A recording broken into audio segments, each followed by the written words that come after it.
Vamos a dar continuidad a la sesión previa en la que veíamos, entre los puntos a recordar,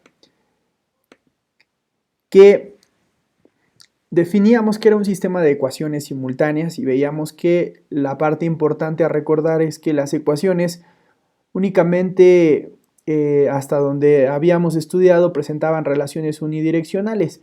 Sin embargo, podían darse relaciones bidireccionales y en este sentido existía un problema, que es que el método de mínimos cuadrados ordinarios dejaba de ser sesgado, dejaba de ser insesgado y consistente, y entonces presentaba los problemas de sesgamiento y de inconsistencia en los parámetros. Y esto se debía a que el método de mínimos cuadrados ordinarios solamente se aplica sobre una ecuación sin considerar a las otras ecuaciones en el sistema. Y esto pasa cuando existen relaciones bidireccionales. Cuando hay una única relación unidireccional, pues entonces mínimos cuadrados puede aplicarse en el supuesto de que esta variable es exógena, es decir, que nadie la determina. Pero cuando esta variable exógena, en este caso de la base monetaria y la tasa de interés, tiene una causación bidireccional, es decir, que la oferta es causada por la tasa de interés y a su vez la tasa también tiene influencia por parte de la base monetaria, pues ahí decimos que la relación deja de ser unidireccional para convertirse en bidireccional y por lo tanto el método de mínimos cuadrados ordinarios no es eficiente. Vimos algunos ejemplos de cuándo se puede considerar que una ecuación tiene variables que pudieran pensarse exógenas pero que en realidad no lo son, y los casos son pues el de las ecuaciones simultáneas. Vimos la cuestión de la simultaneidad y que esa simultaneidad pues nosotros la vamos a probar con pruebas de exogeneidad y de causalidad, para que si la prueba de exogeneidad te dice que la variable es netamente exógena, pues se utilizará mínimos cuadrados ordinarios. Pero si te dice que no hay condiciones de exogeneidad, pues entonces utilizaremos otros métodos como mínimos cuadrados indirectos y en dos etapas. También se utilizan pruebas de causalidad porque las pruebas de causalidad determinan justamente lo que decíamos anteriormente, es decir, si hay una causación bidireccional o unidireccional. Bien, eso lo veremos más adelante con estas pruebas.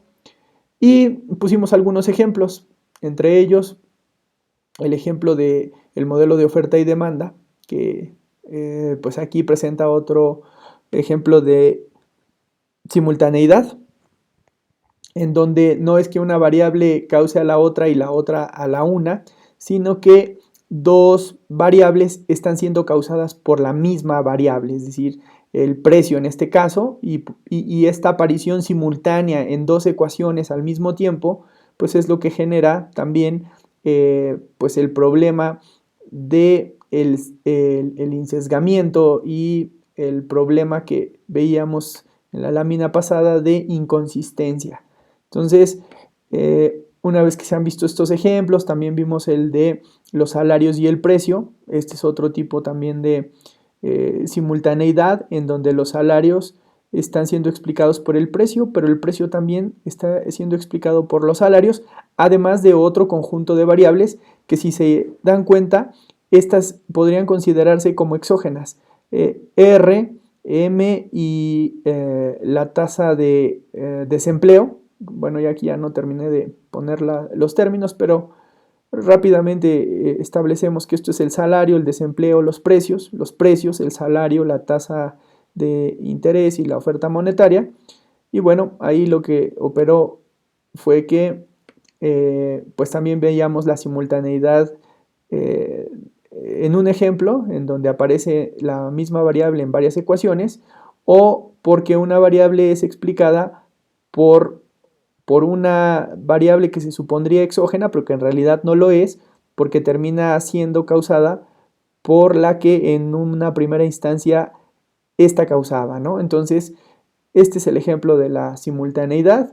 Después vimos el ejemplo del modelo keynesiano. Con el modelo keynesiano pues pasaba lo mismo.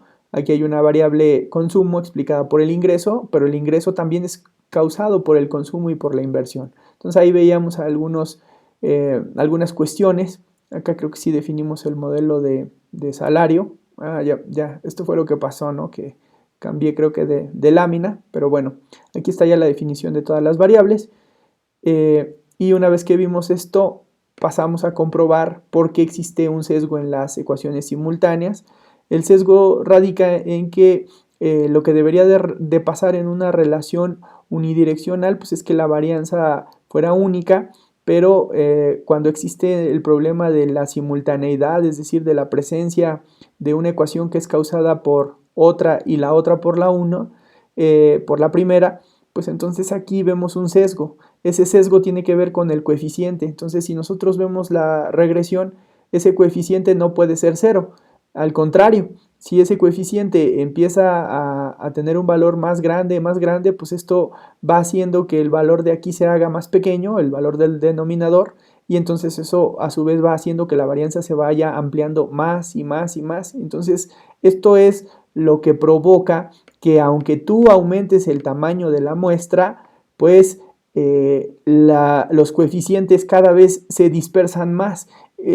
Esto, por el teorema del límite central, no debiera de pasar, es decir, entre más observaciones tengas, el coeficiente, mejor dicho, el estimador, debería tender hacia el parámetro, es decir, hacia el verdadero valor del parámetro. A eso se le llama inconsistencia. Y además, también está generando pues un sesgo en la varianza.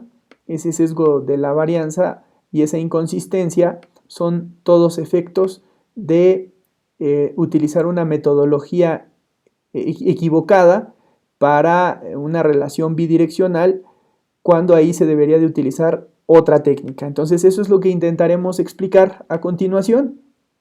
En la sesión de hoy lo que vamos a ver es un problema conocido como la identificación, el problema de la identificación. Y vamos a ver que existen ecuaciones estructurales y ecuaciones reducidas. Vamos a ver cómo a partir de las ecuaciones reducidas se pueden resolver algunas o todas las ecuaciones estructurales. Pero vamos a ir por partes. En el libro ustedes debieron haber ya leído lo que corresponde a un sistema de ecuaciones estructurales. ¿Qué es un sistema de ecuaciones estructurales? El sistema de ecuaciones estructurales es justamente lo que acabo de explicar con los ejemplos que vimos. El precio, por ejemplo, del salario y de los precios. En ese modelo lo que veíamos es como una variable es explicada por otras dos, Y2, Y3, hasta Ym, por varias variables. Y se supondría que esas variables son exógenas. Pero cuando vemos el fenómeno, nos damos cuenta, o cuando identificamos el fenómeno, nos damos cuenta que esta Y2, que aquí aparecía como exógena, pues en realidad es endógena porque aparece del lado izquierdo, siendo explicada por algunas otras variables, y entre ellas a la primera, a la que se explicaba en la primera ecuación, ¿no? Entonces, en la primera ecuación Y2 era quien explicaba a Y1, pero en la segunda ecuación nos damos que Y1 también explica a Y2. Entonces aquí hay una relación de causación simultánea, ¿no? Una causa a la otra y la otra a la una. Y si vemos las siguientes ecuaciones, perdón, las siguientes variables exógenas que también se supondrían, como Y3, también vemos que Y3 es causada no solo por la primera, sino también por la segunda. Y entonces aquí vemos que en realidad todo el sistema está causado de manera simultánea. Entonces, por eso a este tipo de sistemas se les conoce como sistemas de ecuaciones estructurales o sistemas de ecuaciones simultáneas. Y entonces, pues estas ecuaciones muestran la estructura de un modelo económico o financiero o actuarial. Esto lo vamos a ver ya con casos prácticos. Lo que muestran es el comportamiento, por ejemplo, de un agente económico. Puede ser consumidor o productor. Y lo que aquí pudiéramos identificar es quiénes son las betas. Quiénes son las betas y quiénes son las gamas. Vamos a ver que las betas y las gamas pues, son los parámetros o coeficientes estructurales, ¿no? Lo que nosotros denominábamos coeficiente de pendiente. Y claro, el beta 0 pues, es el coeficiente de intersección, ¿no? Pero bueno, vamos aquí a ir definiendo cuáles serían estos coeficientes que nos van a interesar mucho y que vamos a tener que ir definiendo, ¿no? Entonces decimos que las betas y las gamas lo que van a representar son parámetros o coeficientes estructurales. Entonces vamos aquí a definir los parámetros o coeficientes estructurales. Esto es muy importante porque el nombre o la definición de estructural se refiere a que este es un sistema completo, es un sistema estructurado en el que vemos cómo algunas variables que se supondrían, repito, exógenas, pues no lo son porque a su vez son causadas por otras variables exógenas que terminan siendo las mismas variables a las que se suponía explicaban.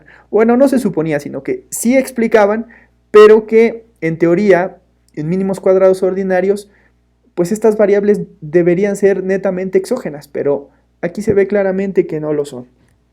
Entonces, a partir de las ecuaciones estructurales, se pueden resolver m variables endógenas, ¿no? Entonces, vamos a poner aquí que lo que estaremos buscando es que a partir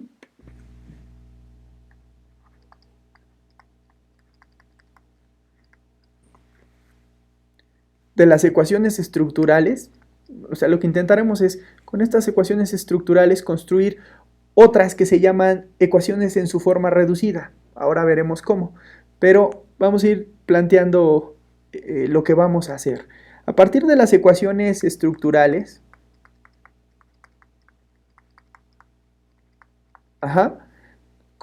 se pueden resolver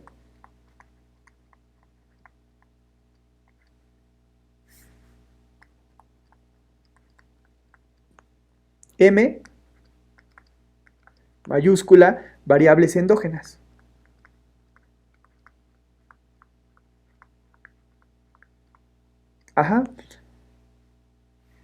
Más adelante definiré qué vamos a entender por variables endógenas y por variables predeterminadas. En alguna nota del libro, nota al pie, ahí viene la explicación.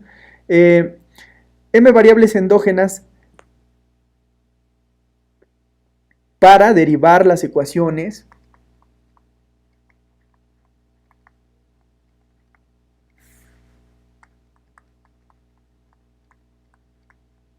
en su forma reducida.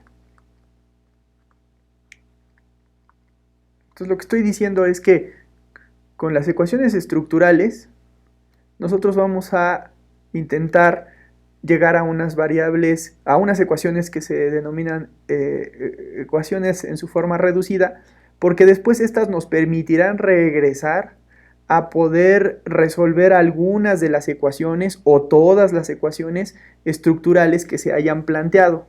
Entonces, y los correspondientes coeficientes en su forma reducida. Y los correspondientes coeficientes en su forma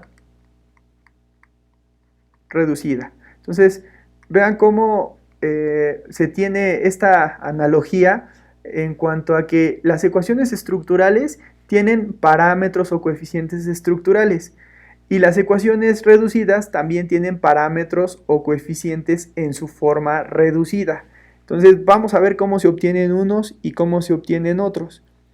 Entonces vamos a definir también qué se debe de entender por una ecuación en su forma reducida. Entonces para eso vamos a poner una definición que debieron haber visto de lo que se entiende por una ecuación en su forma reducida.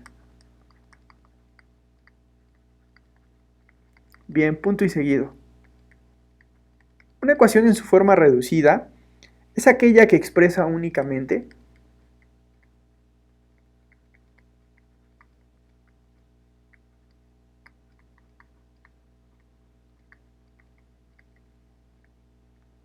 es aquella que expresa únicamente una variable endógena.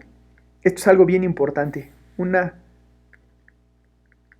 variable endógena en términos de las variables predeterminadas. En términos de las variables predeterminadas. Y creo que aquí predeterminadas. Creo que aquí sí ya convendrá explicarles quiénes son unas y quiénes son otras. Y las perturbaciones estocásticas. Y las perturbaciones estocásticas. Bien. Y las perturbaciones estocásticas. Entonces voy a repetir. Es aquella, la ecuación en su forma reducida, es aquella que expresa únicamente una variable endógena en términos de las variables predeterminadas y las variables y las perturbaciones estocásticas. Entonces, nada más para dar una idea muy general y ya después ampliaremos un poquito más, vamos a decir quiénes son unas y quiénes son otras. Aquí voy a poner un corchete y les voy a explicar para que quede un poco más claro con la famosa ecuación que nosotros conocemos como la ecuación de análisis de regresión. Aquí lo que nosotros sabíamos es que a esta nosotros la conocíamos como la variable endógena, ¿no? Es decir, esta es la variable que está del lado izquierdo. Y a la variable que estaba del lado derecho, a esta se le conocía como variable exógena. Eso fue en análisis de regresión, ¿no? Entonces, después de análisis de regresión, nosotros pasamos a la materia de series de tiempo, y en series de tiempo también vimos otro tipo de variables, como por ejemplo el de yt igual a beta 0, beta 1 por yt menos 1, más beta 2 por yt menos 2, más este famoso término de perturbación estocástica del que hablaba, ¿no? Que aquí también lo vemos, término de perturbación estocástica. Y aquí también existe un término de perturbación estocástica, pero déjenme nada más aquí hacerlo un poquito más reducido para que quepa bien aquí. Entonces esto es yt más 2 más mu t. Entonces fíjense, a estas la característica que tienen es que son esta misma variable pero en el pasado, ¿no? Es decir, en sus rezagos.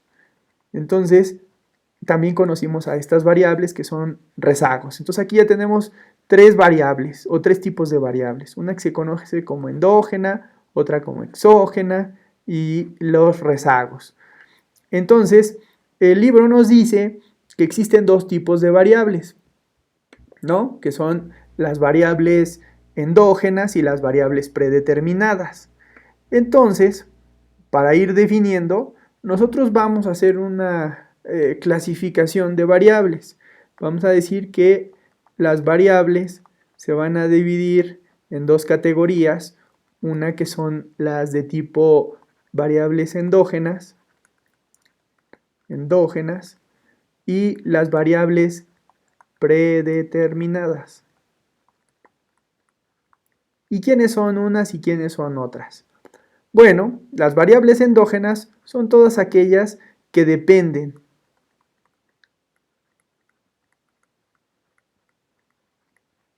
de otras variables, ¿no? Esa es la definición, pues a lo mejor más sencilla que puede haber. ¿Qué es una variable endógena?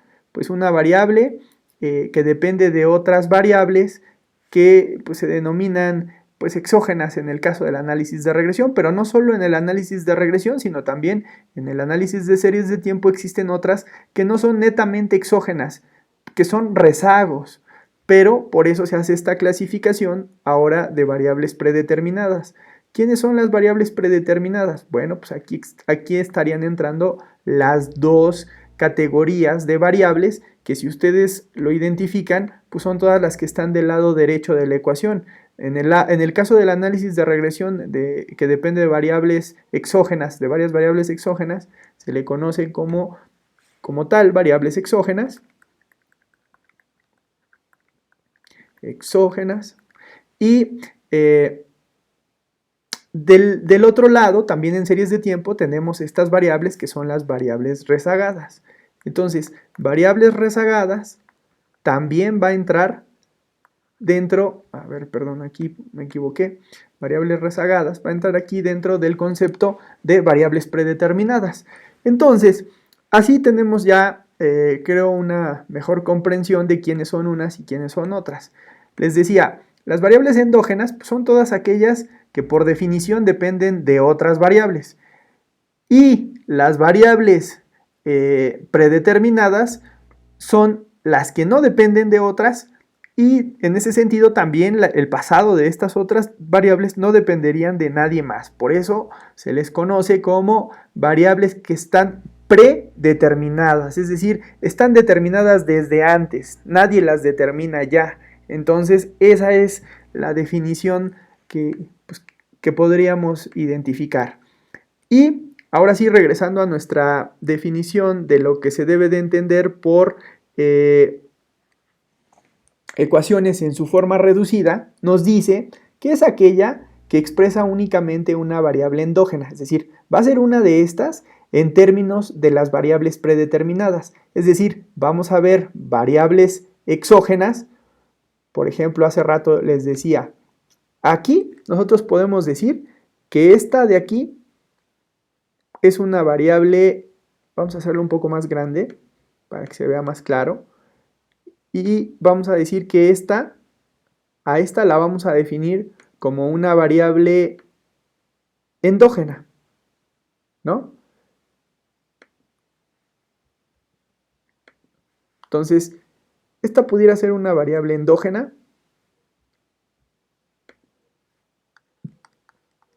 porque porque como la definición que veíamos, está determinada o depende por otras tantas. Y luego vamos a ver que esta P también sería, a pesar de que está del lado derecho, también esta sería definida como una variable endógena. La respuesta pues me parece que es evidente porque nada más falta ver la segunda ecuación para darte cuenta cómo P está definida por otras variables, entre ellas pues la misma que explicaba. Y dije hace rato, las otras, por ejemplo, le voy a poner aquí con color verde, como desempleo, esta es una, R, T y M, todas estas sí serían ejemplos de variables pues predeterminadas. Variable predeterminada y variable predeterminada. ¿Por qué digo que es una variable predeterminada? Porque dentro del sistema, de la teoría que ya se ha estudiado, no se ha encontrado que esta o esta o esta sean explicadas por otra variable dentro del sistema. En ese sentido, a estas se les conoce como variables predeterminadas. Después vamos a ver que pudiera existir el caso en el que a lo mejor aquí pudiera estar este PT explicado además por otra variable que pareciera que es ella misma, pero no lo es. Es decir, cuando nosotros volvemos a poner a ella misma, dices, pero con la característica de que es su rezago, pues entonces por eso digo, pareciera que es la misma, pero es en realidad su rezago. Entonces, a esta también la vamos a denominar como variable predeterminada. Por eso yo decía que las variables predeterminadas son aquellas que son en términos pues muy estrictos exógenas. Esta sería exógena, esta sería exógena, esta sería exógena. Para eso no solo es que la teoría lo diga, sino que también se deberían de hacer pruebas pues que lo comprueben o que lo corroboren, como las que ya habíamos establecido en la lámina anterior y decíamos pruebas de exogeneidad y causalidad. La prueba de exogeneidad me diría si estas variables de veras son predeterminadas por ser exógenas, 1 y 2 y 3, pero también pueden ser predeterminadas por ser el rezago de la variable que se está explicando. Entonces, regresando a nuestra tabla y a nuestra definición, les decía, las variables endógenas son las que dependen de otras Y las predeterminadas son las que no dependen de otras. Y dentro tenemos exógenas, como ya veíamos, R, M, ¿y cuál era la otra? R, M y el desempleo. Y aquí mismo le agregué una rezagada de esta, y esa también se conoce como predeterminada, ¿no? Las predeterminadas entonces son exógenas y rezagadas. Bien, entonces creo que ya va quedando un poco más claro. La idea es esa, justamente definir todos los términos y saber qué cosa significa cada uno de ellos para empezar ya, pues quizá con ejercicios pues más prácticos. Bien, entonces ahora sí vamos justo con un ejercicio para que todos estos conceptos se puedan aterrizar de mejor forma. Entonces vamos otra vez con el ejemplo. Vamos a poner ejemplo y vamos a considerar el que ya habíamos visto, el modelo del multiplicador keynesiano o el modelo keynesiano de determinación del ingreso. Entonces vamos a poner, considere el método, no, el método no, es el modelo. Considere el modelo keynesiano de determinación del ingreso.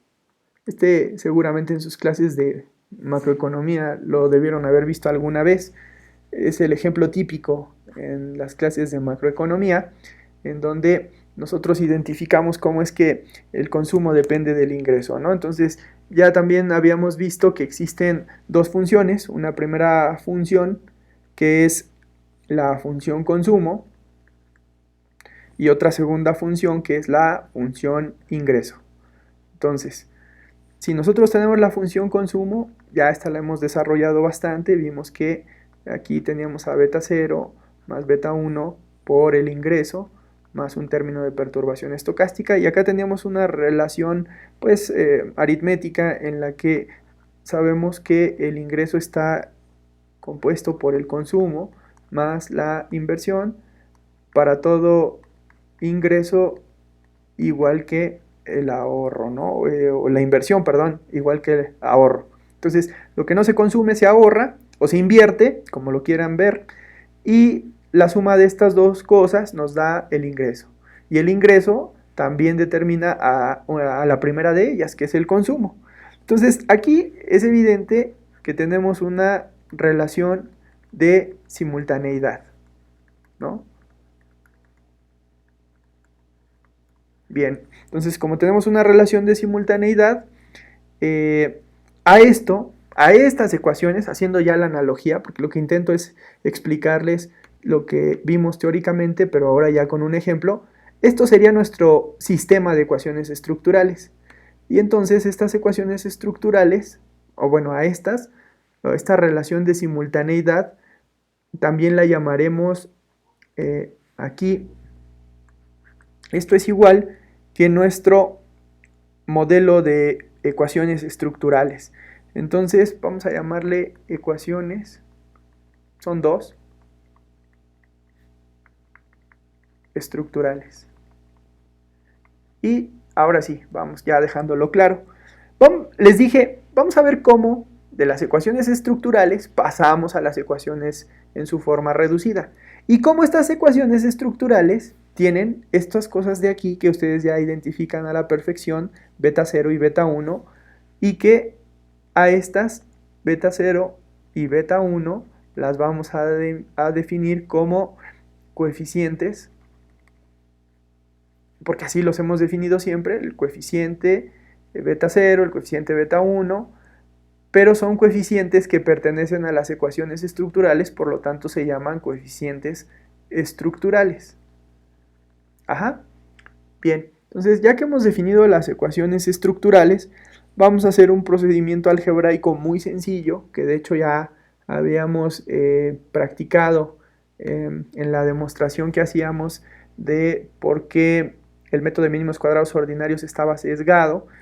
Y pues bueno, aquí vamos a definir quiénes son las variables endógenas para también ir relacionándolo con nuestras definiciones. Entonces nosotros vemos que C, subíndice T, y y subíndice t, podríamos definirlas como variables de qué tipo. Variables, c está del lado izquierdo y y está del lado izquierdo, por lo tanto son variables endógenas porque están siendo causadas por alguien.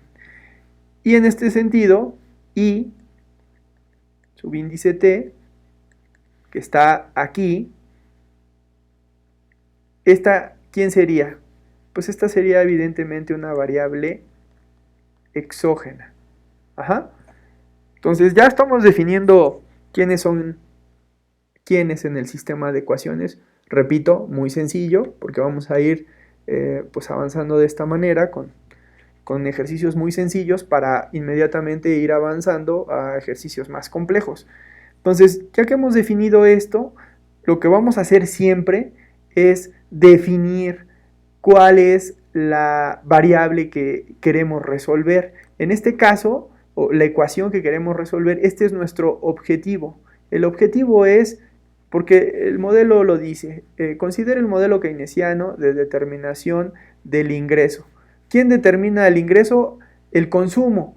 Pero si se dan cuenta, el consumo no tiene coeficientes a estimar, por lo tanto, lo que necesitamos es estimar los determinantes del ingreso, perdón, los determinantes del consumo a través del ingreso o lo que se conoce como la propensión marginal a consumir. Es decir, dependiendo de qué tanto ingreso, tú vas a ser propenso, es decir, dependiendo de qué tanto ingreso tienes, tú vas a ser propenso a consumir más o a consumir menos. Evidentemente les enseñaron que si una persona tenía mayor ingreso, pues entonces su consumo también iba a verse incrementado, pues en una parte proporcional. Lo inverso también podría pasar, si el ingreso cae, pues el consumo también va a caer.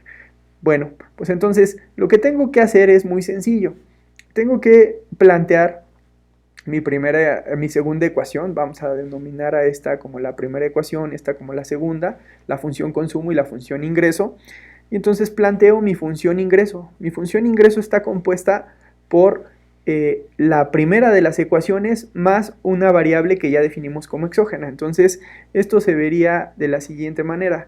Beta 0 más beta 1 por el ingreso más el término de perturbación estocástica más la inversión. Si se dan cuenta, lo que estoy haciendo es sustituir la primera ecuación en la segunda y entonces ya puedo expresar la segunda en términos de la primera. Y lo que seguía es identificar cómo aquí tengo a una variable que le denominé endógena y esa es la cuestión, resolver una sola de las ecuaciones en términos de la variable endógena. Entonces, aquí yt, despejándola, me va a llevar a lo siguiente. ¿Están de acuerdo? Aquí tenemos, pasando del lado izquierdo todos los términos de variables endógenas, pues lo que me queda es que yt multiplica a1 menos beta 1 igual que beta 0 más el término de perturbación estocástica más la inversión. Esto ya lo habíamos hecho para la demostración, insisto, anterior, en la que veíamos que esto se transforma en tres cosas, 1, 2 y 3.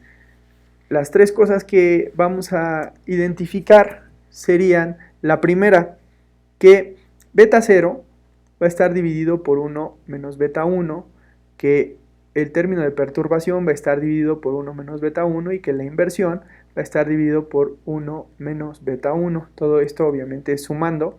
Y entonces en esta ecuación es donde viene la parte pues más importante o más relevante. Es tan relevante que de hecho la voy a volver a escribir ya acomodándola. Ustedes saben que las ecuaciones, o mejor dicho, los análisis de regresión, o los modelos de regresión, vamos a llamarlos así, modelos de regresión, tienen una estructura.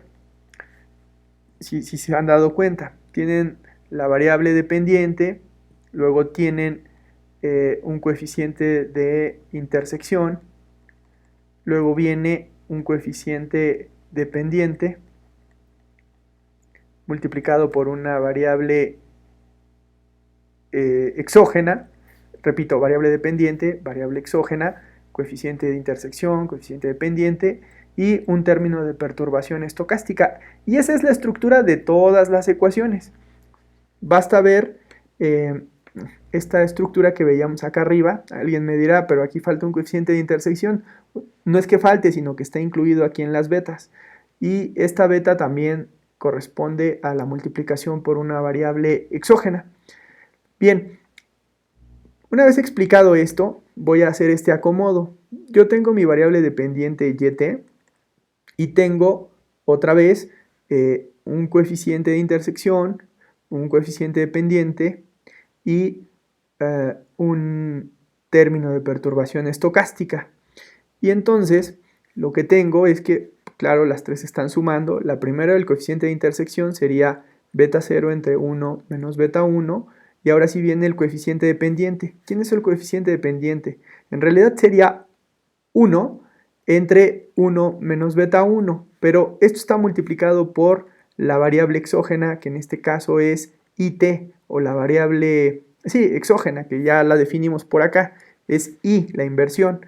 Y luego tengo el término de perturbación estocástica dividida entre 1 menos beta 1. Bien, entonces, solamente por no dejar, para tener esto pues bastante claro, porque en realidad esta parte me la voy a tener que llevar, pues me va a servir para la siguiente lámina. Pues entonces ahora la voy a ocupar acá, por eso la estoy copiando, para no tener que escribir todo.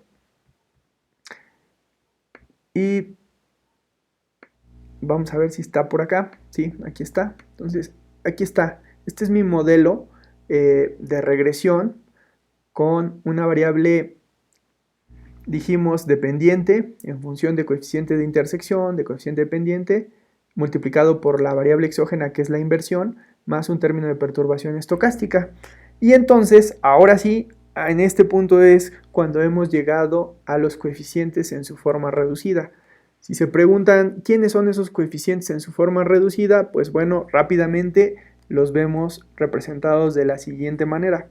Esto va a ser igual a pi 0 más pi subíndice 1 multiplicado por la inversión más, le vamos a llamar WT, y entonces esta es la analogía, es decir, esta ecuación es la misma que esta, ¿no? En ese sentido, pues bueno, lo que tendríamos aquí, o lo que podemos identificar aquí, lo voy a poner con verde, es lo que se conoce como la ecuación en su forma reducida, o esta es la ecuación en su forma reducida. Ajá. Si se acuerdan quién es la ecuación estructural, la ecuación estructural, ya lo veíamos en el ejercicio anterior, es esta. Esta es mi ecuación estructural, ¿no? La ecuación estructural tiene beta 0 y beta 1 como coeficientes estructurales. ¿Por qué repito esto? Porque lo que necesito que entiendan es que estas dos eran las ecuaciones estructurales y beta 0 y beta 1 son los coeficientes estructurales. A través del procedimiento algebraico que ya desarrollamos, muy sencillo, llegamos a esta interpretación en donde ya tengo mi ecuación en su forma reducida. Una de dos ecuaciones estructurales obtuve una ecuación en su forma reducida. Y de esa ecuación en su forma reducida también obtengo lo que se conoce como coeficientes en su forma reducida. ¿Quiénes son los coeficientes en su forma reducida? Bueno, pues los coeficientes en su forma reducida son tres. Es pi 0, es pi 1 y es WT. ¿Quién es pi 0? Bueno, pues ya está bien definido. Pi 0 no es otra cosa más que beta 0 entre 1 menos beta 1. ¿Quién es pi 1? Pi 1 es simplemente, bueno, esta parte de aquí, ¿no? Pero ¿qué es a su vez esto? Pues es claro que eso es 1 entre 1 menos beta 1. ¿Y quién termina siendo WT? Bueno, pues WT lo van a ver. WT pues también es muy claro que es el término de perturbación estocástico dividido entre 1 menos un número, que es un coeficiente. Entonces, al final es como una UT, simplemente es una UT modificada por un coeficiente 1 entre 1 menos beta 1. Pero bueno, estos son los coeficientes en su forma reducida. Esta es la ecuación en su forma reducida. Y pues bueno, vamos a ver la definición para que vean cómo sí se cumple lo que les comentaba en la definición. Dice aquí que una ecuación en su forma reducida es aquella que expresa únicamente una variable endógena, y vean cómo sí se cumple. Aquí está mi variable endógena, que es y.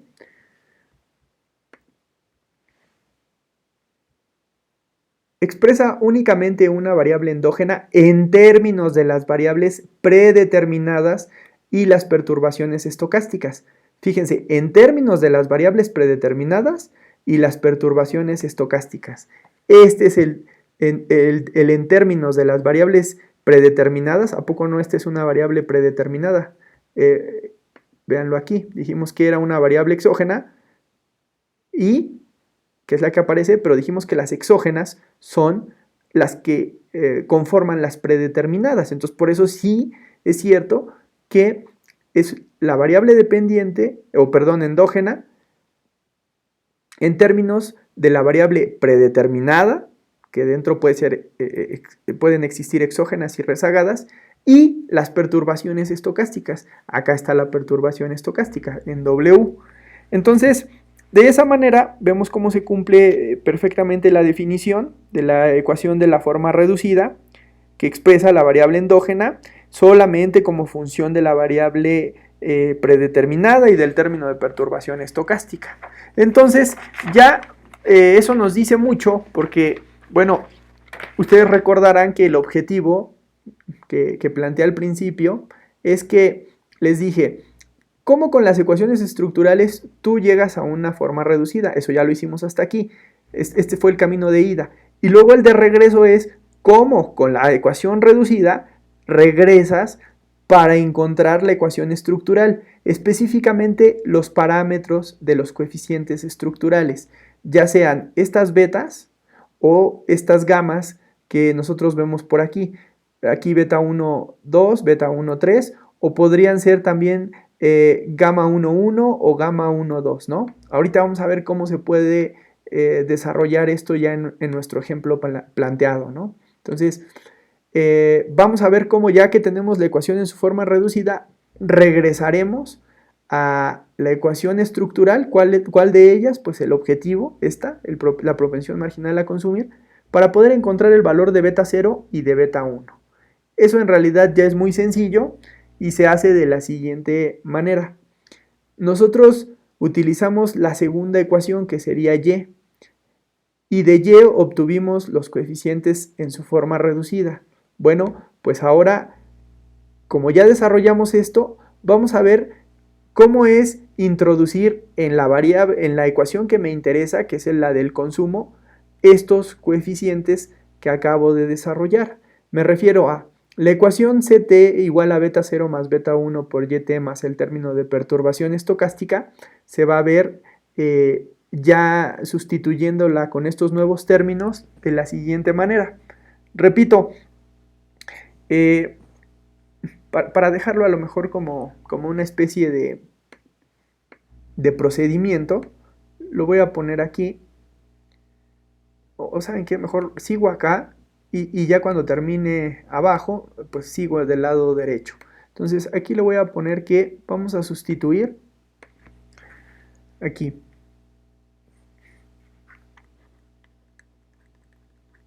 Sustituimos y como la hemos encontrado, que sería pi0 más pi1 por la inversión más el término de perturbación WT en la otra ecuación, que es la de ecuación estructural. Lo que estoy diciendo es, sustituyo una ecuación en su forma reducida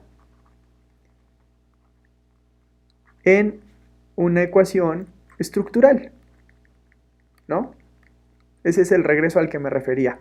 Entonces, ¿quién es esa ecuación estructural? Pues beta 0 más beta 1 por YT más el término de perturbación UT. ¿Y cómo se va a ver eso? Bueno, pues entonces hago el desarrollo. CT es igual que beta 0 más beta 1 por YT. Pero YT, ¿quién es? YT dijimos es corchete pi 0 más pi 1 por IT más WT multiplicado por todo esto por beta 1. Eso hasta aquí es lo que he desarrollado y le voy a sumar un término de perturbación estocástica. Y enseguida pues ya viene algo pues, que debimos haber aprendido bastante bien desde la secundaria, que es pues la aritmética y que tiene que ver con pues simplemente puras multiplicaciones, ¿no? Pi 0 es, bueno, para hacerlo a lo mejor de manera más elegante, vamos a poner aquí, porque aquí se van a venir 1, 2, 3, van a venir aquí 3 elementos y después vamos a cerrar aquí un pequeño corchete y entonces ahora sí, vamos a ver quiénes son estos elementos. Estos elementos van a ser pi 0, que como ustedes lo ven acá arriba, esto es pi 0, esto es pi 1 y esto es WT. Entonces, pi 0 es beta 0 entre 1 menos beta 1, más pi 1, que sería 1 entre 1 menos beta 1, y que esto multiplica, aquí lo voy a poner a un lado, a IT, más el término de perturbación entre 1 menos beta 1, y todo eso sumado con el término de perturbación. Por lo tanto, acá tendríamos que CT es igual a beta 0 más beta 1 por beta 0 partido por 1 menos beta 1, más beta 1 por IT dividido entre 1 menos beta 1, más beta 1 por el término de perturbación dividido por 1 entre beta 1 más el término de perturbación.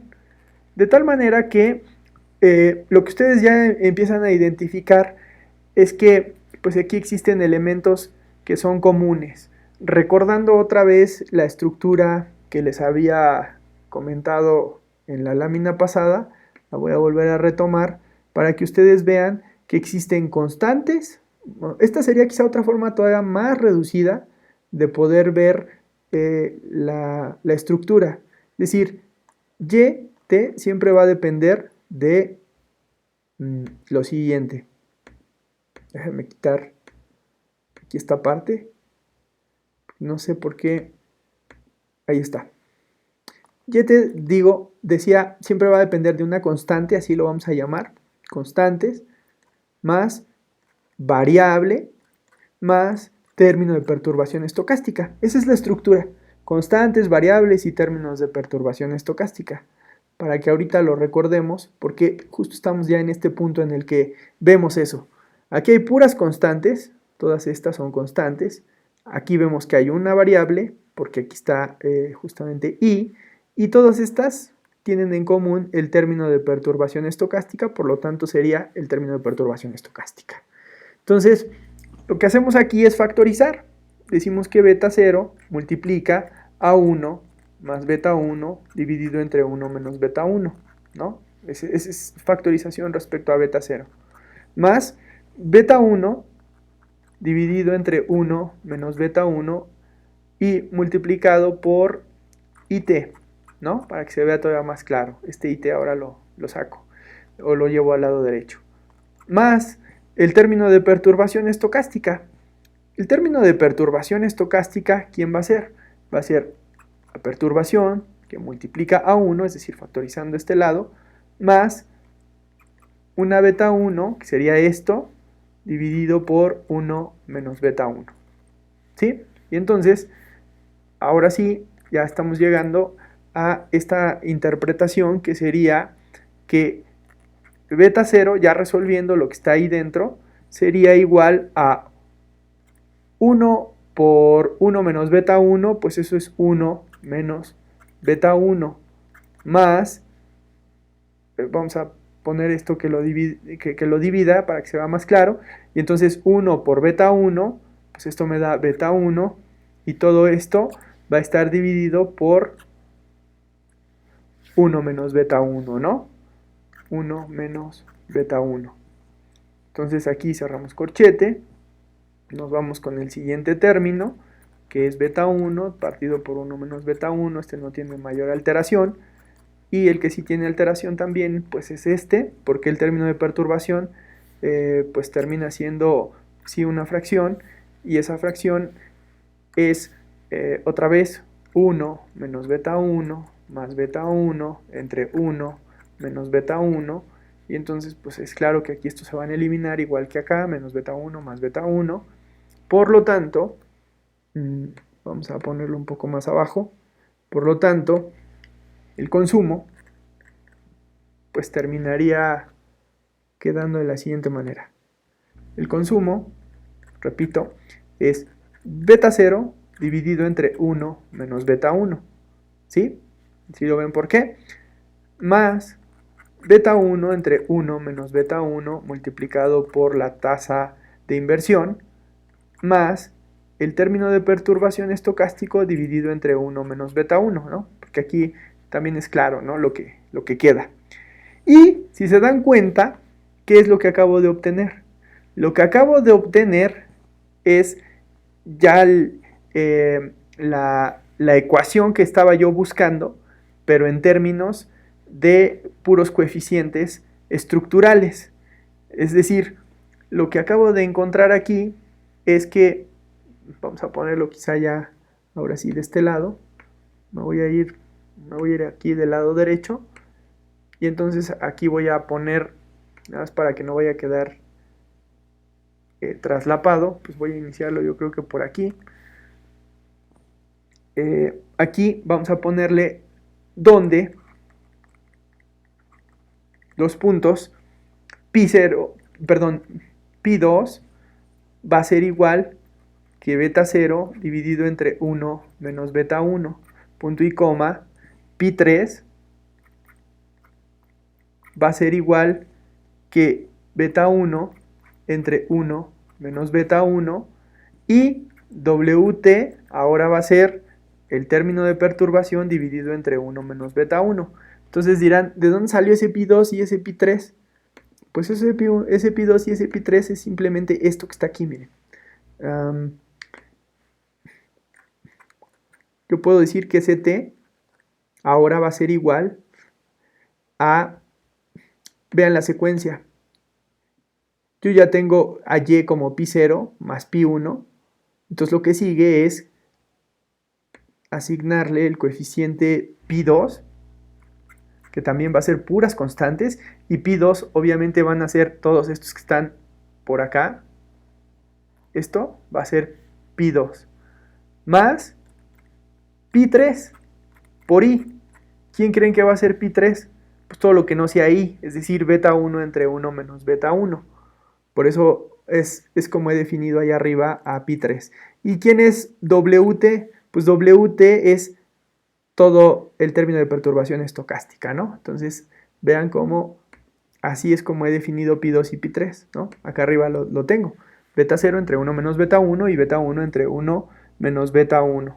Y entonces, esto es lo que se conoce como multiplicadores de alto impacto, ¿no? Esto es importante decirlo. Estos son multiplicadores de alto impacto. Ajá. ¿Y para qué me sirven estos multiplicadores de alto impacto? Bueno, pues los multiplicadores de alto impacto, para lo que sirven, es para medir. Entonces, vamos a poner que miden el impacto inmediato sobre la variable endógena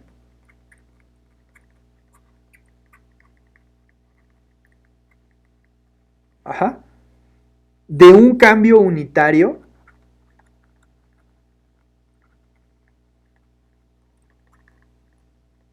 de un cambio unitario del valor de la variable exógena.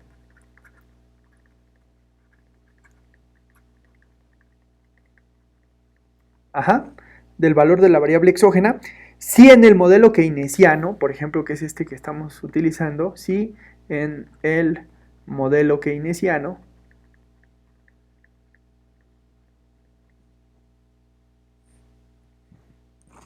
se incrementa el gasto de inversión.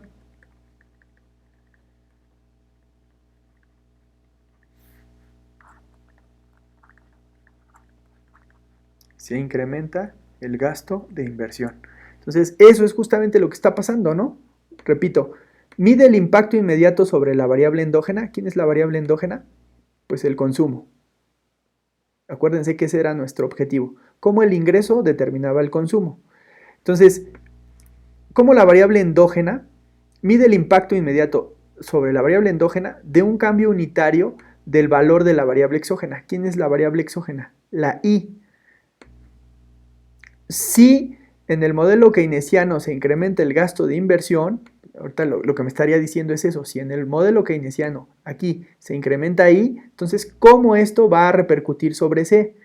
Pero si se dan cuenta, ya no es el sencillo beta 1 que nosotros veíamos en el modelo que se mide con mínimos cuadrados ordinarios, ¿no? Porque así lo habíamos planteado. Decíamos, pues si tú quieres saber cuánto determina el consumo, el ingreso al consumo, simplemente calcula beta 1. Sí, siempre y cuando haya una relación exclusivamente unidireccional. Pero cuando Granger y algunos otros desarrollaron pruebas de exogeneidad y pruebas de causalidad, dijeron, bueno, pero aquí las cosas ya cambian cuando se demuestra que la relación no es exclusivamente unidireccional, sino también bidireccional. Si es bidireccional, pues entonces esto es lo que estaría pasando, que no es beta 1 quien determina cómo I influye sobre C, sino en realidad es beta 1 entre 1 menos beta 1, y entonces esto ya es otro impacto definido pues de una manera correcta, por así decirlo. Entonces, vamos a suponer que en el gasto de inversión decíamos, en $1, si en el modelo keynesiano se incrementa el gasto de inversión, para ponerles un ejemplo, en $1, en un dólar americano, en un US dólar, por ejemplo, entonces, por ejemplo, y se ha supuesto que la propensión, aquí, y se ha supuesto que la propensión marginal a consumir, esto supongan que ya lo sabemos a través de un análisis de regresión, ¿no? Es decir, tú tienes los datos de qué cosa. Tienes los datos del ingreso, que sería el PIB per cápita, por ejemplo, el Producto Interno Bruto dividido entre el número de población. Eso me va a dar el PIB per cápita, es lo que gana en promedio pues un mexicano. Y ya teniendo esos datos históricos, una serie de tiempo, ahora veo cuánto consume. Entonces, ya tengo el dato de consumo y el del ingreso. Corro el análisis de regresión y esto me da un número. Este beta 1 me da un número.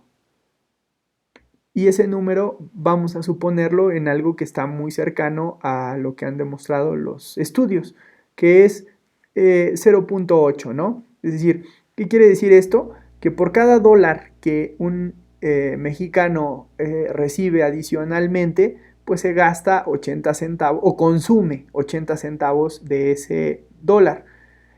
Para ponerlo más claro, si algún individuo recibe un incremento salarial de 10,000 pesos en su ingreso, pues eso quiere decir que 800 pesos de esos, perdón, 8,000 pesos de esos 10,000 pesos se los va a dedicar al consumo. Ajá. Entonces, este es como el ejemplo ya práctico, pero vamos a ver ahora cómo se aplica con lo que hemos visto. Esto es lo que se supondría si la relación fuera exclusivamente unidireccional. Pero, como ya vimos, el verdadero valor del ingreso o del coeficiente del ingreso impactando sobre el consumo, más bien es de pi 1. Y pi1 dijimos que es 1 entre 1 menos beta 1, ¿no? Ay, perdón, aquí me fue esta parte. 1 menos beta 1. Esto nada más para dejarlo un poco más claro. Veíamos que 1 menos beta 1 es el valor de pi1. Entonces, ¿quién es el valor de pi1? No es este de pi2 ni pi3, sino es pi1, ¿no? Que esos los había desarrollado acá arriba. Pi0 y pi1. Entonces, pi1 dijimos que es 1 entre 1 menos beta 1. De aquí, pues aquí está. Aquí lo voy a poner que este salió de aquí, ¿no? Entonces, ahora sí, vamos a hacer las sustituciones y lo que encontramos es lo siguiente. Esto va a ser igual que 1 entre 1 menos 0.8. 1 menos 0.8 me da 0.2 y 1 entre 0.2 pues me da 5. Pero ahora viene esta parte que es muy interesante. ¿Qué significa este 5 que acabamos de encontrar con el que debiera ser la forma correcta de tratar la simultaneidad de ecuaciones que también se supondría tendrían causación bidireccional, ¿no? Entonces aquí incluso vamos a ponerle caso de causación bidireccional. Sí, para que se entienda más claro, ¿no? Bidireccional. Que se sepa que estamos no en la unidireccional, porque si fuera la unidireccional, pues hasta ahí ya estaría. Ese sería el verdadero valor. Pero estamos en el caso bidireccional, por lo tanto se tuvo que calcular de esta otra forma, que bueno, ya lo hemos demostrado algebraicamente. ¿Y esto qué significa? Bueno, esto 5, esto significa que el incremento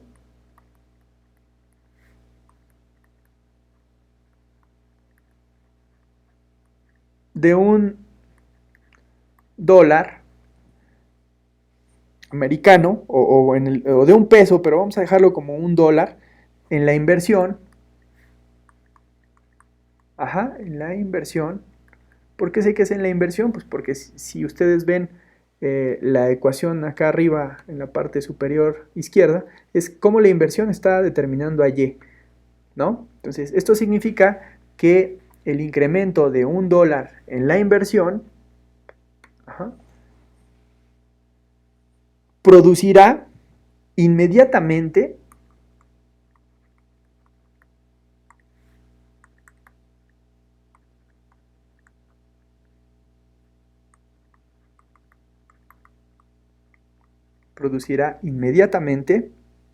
un incremento de ¿cuánto?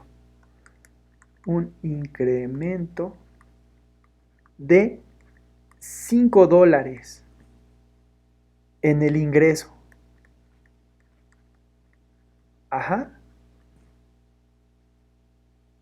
Es decir, un aumento 5 veces mayor. Y de forma similar, bajo las condiciones supuestas,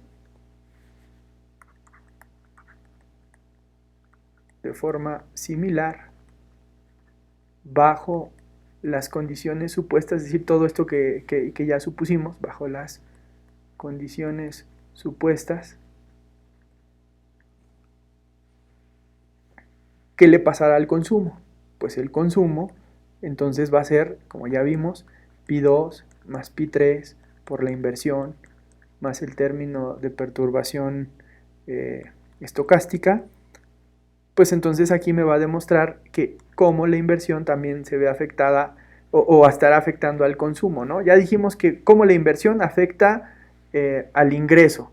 Ahora vamos a ver cómo la inversión afecta al consumo. Entonces, nada más para dejarlo claro, esto fue lo primero que medimos. Cómo la inversión afecta al ingreso y cómo la inversión afecta al consumo. ¿Cómo es que la inversión afecta al consumo? Bueno, pues esto ya nada más es cuestión de medirlo a través de este pi3. ¿Cuánto vale pi3? pi3 va a ser igual que, lo veíamos hace rato, beta 1 entre 1 menos beta 1, lo que es igual a 0.8 entre 1 menos 0.8, lo cual es igual que pi3 0.8 entre 1 menos 0.8, esto es 0.2, 8 entre 2 es 4, entonces esto es 4 veces. Entonces, esto también tiene una explicación muy interesante, que es que lo que significa es que un incremento de $1, aquí lo vas a poner ya resumido, un incremento de un $1 en el gasto de inversión o en la inversión conllevará de inmediato a un incremento, vamos a ponerle, llevará de inmediato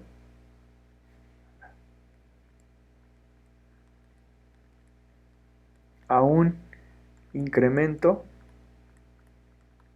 de $4 el gasto de consumo.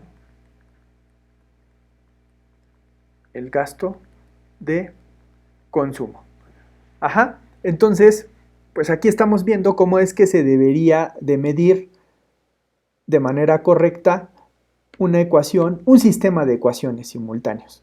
Es decir, bueno, voy a hacerlo un poco más pequeño para que se pueda visualizar lo que hemos hecho. Aquí ya me pasé, aquí está. Entonces, lo que quiero decir es que si tú quisieras medir el impacto de, como veíamos en el ejercicio propuesto en la lámina anterior, ¿cuánto es lo que el ingreso determina el consumo? Pues si la relación fuera unidireccional, la respuesta es 0.8. 0.8. Pero sí hay una relación bidireccional, como ya lo pudimos, pues no demostrar, porque tendríamos que tener datos para demostrarlo a través de las pruebas de causalidad.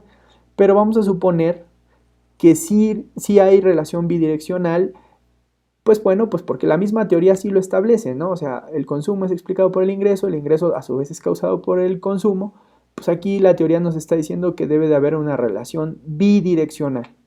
Si esto es así, pues entonces esta lectura unidireccional estaría errónea porque estaríamos diciendo que el ingreso determina el consumo en 0.8 cuando la realidad no es de 0.8 sino es de 5. Es decir, por cada incremento de $1, entonces habrá un aumento en el consumo, perdón, en el ingreso. Por cada incremento de la inversión en $1, habrá un incremento de $5 en el ingreso. Y por cada incremento en esa misma inversión, o sea, por el mismo incremento en esa inversión, hará que el consumo se incremente en $4. Lo que me está diciendo es que la inversión afecta al ingreso incrementando los $5 y esa misma inversión tiene un efecto sobre el consumo de $4, ¿no? Entonces aquí, si lo analizamos rápidamente, pues un individuo está gastando ingresando $5, le están pagando $5 más y de esos 5 se está gastando 4, ¿no? Es una relación pues más o menos parecida a lo que decíamos de que si tú le das un incremento de $1, pues se gasta el 80%, ¿no? Esto es obviamente diferente, pero vamos, mantiene más o menos la relación, ¿no? Ingresas o te dan $5 más y de esos $5 pues te gastas 4. Entonces, pero bueno, lo importante de aquí es que esta es la forma en la que nosotros debemos calcular las propensiones cuando existe simultaneidad. Entonces, pues bueno, esa es la parte interesante porque el software estadístico pues se va a encargar de hacer esto pues ya por nosotros, ¿no? Pero siempre es importante saber qué hay detrás de esta explicación. Entonces, lo que sigue es que les explique, bueno, eso ya lo haré quizá en otro video para no hacer estas sesiones tan tediosas, al fin que ahorita creo que ya hemos avanzado bastante bien. En la siguiente sesión les explicaré lo que ya también debieron haber leído, como lo que se constituye como el problema de la identificación, ¿no? Porque pues ese es el tema, el problema de la identificación. Hay un problema porque todo esto hasta ahorita pues, ha resultado interesante y se pudo estimar, pero ustedes deben ser expertos o deben conocer cuándo un sistema de ecuaciones puede que no tenga ninguna solución, cuándo puede que tenga una única solución y cuándo puede que tenga múltiples soluciones. Son 3 casos: cuando no se tiene solución y cuando sí se tiene. Y dentro del tipo de que sí se tenga solución existen 2 clasificaciones. Puede ser solución única o pueden ser soluciones múltiples. Entonces, eso ya lo veremos en un siguiente video. Hasta aquí pues les agradezco mucho su atención y pues ya nos estaremos viendo en la siguiente sesión que, que bueno, dará continuidad a estos ejercicios, pero quizá lo que convenga es hacer uno por cada una de las situaciones. Es decir, cuando las ecuaciones están subidentificadas, que no hay solución; cuando las ecuaciones están exactamente identificadas, que hay una única solución; y cuando las ecuaciones están sobreidentificadas, que es cuando hay múltiples soluciones. Entonces, pues bueno, hasta aquí dejamos este video y nos vemos en el próximo.